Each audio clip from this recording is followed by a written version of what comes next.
আসসালামু আলাইকুম। আজ তৈরি করে দেখাবো কুরকুরে মাংস রান্নার রেসিপি। কুরকুরে মাংসটা যদি আলুর সাথে রান্না করা হয় খুবই সুস্বাদু হয়। যদি শুধু ভুনাও করা হয় তাতেও আরও ভালো হয়, তবে আলুর সাথে বেশি মানায়। যাই হোক, মূল রেসিপিতে আমরা চলে যাই। একটি প্যান বসিয়ে দিলাম আর ঢেলে নিচ্ছি কুরকুরে মাংস। এখানে প্রায় 1.5 কেজির মতো কুরকুরে মাংস। এখন দিয়ে দিচ্ছি প্রায় 2 কাপ পরিমাণে পানি। দিয়ে দিচ্ছি আদা রসুনের পেস্ট প্রায় 3 টেবিল চামচ পরিমাণে। দিয়ে দিলাম লবণ। এখন খুব ভালো করে একটু মিশিয়ে নিচ্ছি লবণ এবং আদা রসুনের পেস্টটুকু। খুব ভালো করে মিশিয়ে নেওয়া হয়ে গেলে ঢাকনা দিয়ে ঢেকে রাখবো প্রায় 20 মিনিটের জন্য। অবশ্যই চুলার আগুন জ্বালানো আছে। একদমই মিডিয়াম টু লো ফ্লেমেতে রেখে আমরা 20 মিনিটের মতো জাল করে নিচ্ছি। আর এই কুরকুরে মাংসটুকু হলো গরুর মাংসের কিছুটা পোরশন। বিশেষ করে এই মাংসগুলো গরুর সিনার মাংস আছে না, গরুর সিনার মাংসের সাথে লাগাই থাকে। তো যাই হোক, সেদ্ধ করার কারণ হলো এই পোরশনে যেহেতু অনেক চর্বি থাকে, খুব বেশি না, যে চর্বি তো হাত দিলে বুঝেই যায়, একদমই সফট থাকে, আমরা কিন্তু ফেলে দিতে পারি। কিন্তু এই যে কুরকুরে মাংসগুলো মনে হবে যে চর্বি, আসলে কিন্তু এগুলো চর্বি না। তাই জন্য আমি একটু সেদ্ধ করে নিলাম, দেখলাম যে কি পরিমাণে তেল বের হয়। আমি যতটুকু চর্বি ফেলে দেওয়ার কিন্তু ফেলে দিয়েছি। তো দেখতে পাচ্ছেন প্রায় হাফ কাপের মতো তেল বের হয়েছে। যারা নতুন রাঁধুনি অবশ্যই রান্নাটা শিখে রাখবেন।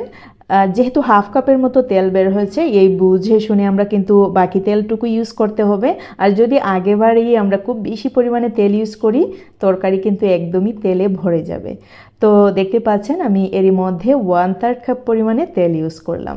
মাংসের তুলনায় কিন্তু খুবই কম তেল ইউজ করেছি, আপনারা দেখে নিশ্চয়ই বুঝতে পারছেন।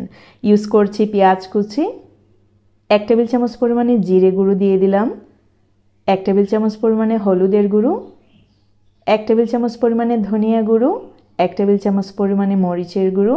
ঝাল অবশ্যই আপনাদের পছন্দ মতো দিয়ে দিচ্ছি প্রায় 1 টেবিল চামচ পরিমাণে 5 ফোড়নের গুঁড়ো। এইখানে আপনারা আস্ত 5 ফোড়নও ইউজ করতে পারেন।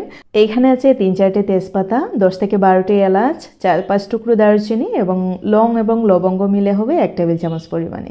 গোটা গরম মশলা দিয়ে দেওয়ার পর খুব ভালো করে মিশিয়ে নিচ্ছি। এই মাংসগুলো দেখে সত্যি মনে হয় যে চর্বির চাকা মনে হয়, কিন্তু যখন আমরা সেদ্ধ করে নেব তখন দেখা যাবে যে এইগুলো আসলে চর্বির চাকা না। কিছুটা পরিমাণে তেল বের হয় এ থেকে, খুব বেশি পরিমাণে তেলও না। যখন চর্বি আমরা জাল করে নেই তাহলে কিন্তু আমরা দেখতে পাই একদমই গলে গিয়ে তেল জমাট বেঁধে যায়। কিন্তু এই কুরকুরে মাংসের বেলায় সম্পূর্ণই ভিন্ন। যারা কেজি, 1.5 কেজি বা 2 কেজির মতো এরকম কুরকুরে মাংস খেয়েছেন তারাই একমাত্র এর স্বাদ কি ফিল করতে পারবেন। আর যারা খাননি, রিকোয়েস্ট থাকলেও অবশ্যই আপনারা খেয়ে নেবেন। যখন একসাথে করে এই কুরকুরে মাংস ভুনা করা হয় বা আলুর সাথে রান্না করা হয়, অসম্ভব মজার হয়। প্রায় 30 থেকে 35 মিনিট রান্না করার পর দিয়ে দিচ্ছি আলু। আলু শুরুতেই দিতে যাবেন না, একদমই কিন্তু গলে গিয়ে অবস্থা একদমই খারাপ হয়ে যাবে। 30-35 মিনিট পর যখন মাংসগুলো একদমই একটা সাইজে চলে আসবে সেদ্ধ হওয়ার পথে, তখনই আমরা আলু ইউজ করব। তাতে করে মাংসটাও অনেকটাই সফট হয়ে যাবে আর আলুটাও খুব ভালো করে সেদ্ধ হয়ে যাবে। আরও 10 মিনিটের জন্য ঢাকনা দিয়ে রাখলাম। অবশ্যই খুব ভালো করে মিশিয়ে নেবেন। 10 মিনিট পর ঢাকনাটা তুলে নেওয়ার পর আবারও আমরা মাংস এবং আলু খুব ভালো করে মিশিয়ে নেব। অবশ্যই খেয়াল রাখতে হবে যেন পুড়ে না যায়, চুলার আগুন যেন একদমই মিডিয়াম টু লো ফ্লেমেতে থাকে। খুব ভালো করে মিশিয়ে নেওয়া হয়ে গেলে আমরা এর মধ্যে পানি অ্যাড করে নিচ্ছি। যার যার পছন্দ মতো পানি অ্যাড করে নিতে পারেন, যে যতটুকু ঝোল খেতে পছন্দ করেন।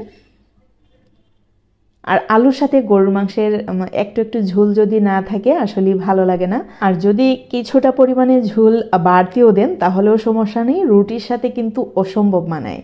রুটি, পরোটা, নান সবগুলোর সাথেই কিন্তু যায়, ভাতের সাথেও যায়, সব কিছুর সাথেই কিন্তু এই রেসিপিটি মানিয়ে যায়। এই মাংসটুকুর জন্য আমাদের ফ্যামিলি মেম্বার্স সবাই কিন্তু পাগল হয়ে থাকেন, কখন রান্নাটা শেষ হবে আর কখন তারা খাবে, এরকম একটা অবস্থা। তো যাই হোক, অনেক কষ্টের মধ্যেও কিন্তু এই ভিডিওটা রেকর্ড করছি, কারণ এখন বাংলাদেশে কি চলছে আপনারা সবাই জানেন, কোটা আন্দোলন চলছে। আমি যদি আমার কথা বলি, অবশ্যই আমি ছাত্রছাত্রীদের পক্ষে। কারণ হচ্ছে অবশ্যই সাধারণ ছাত্রছাত্রীরা এত কষ্ট করে অবশ্যই তাদের মেধার গুণে চাকরি পাওয়া উচিত। কোটায় কিন্তু ফট করে জব হয়ে যায়, মানে ওদের খুব বেশি একটা পরিশ্রমও করতে হয় না, এরকম একটা অবস্থা। মুক্তিযোদ্ধাদের প্রতি সব সময় আমাদের সবারই শ্রদ্ধা থাকবে। তাদের ঋণ আমরা কখনোই শোধ করতে পারবো না, তবে অবশ্যই তাদের বাচ্চা কাচ্চা পর্যন্ত আসলে লিমিট থাকা দরকার, যে তাদের ছেলে মেয়ে পর্যন্ত জব পাবে, ভালো থাকবে, এতটুকুই।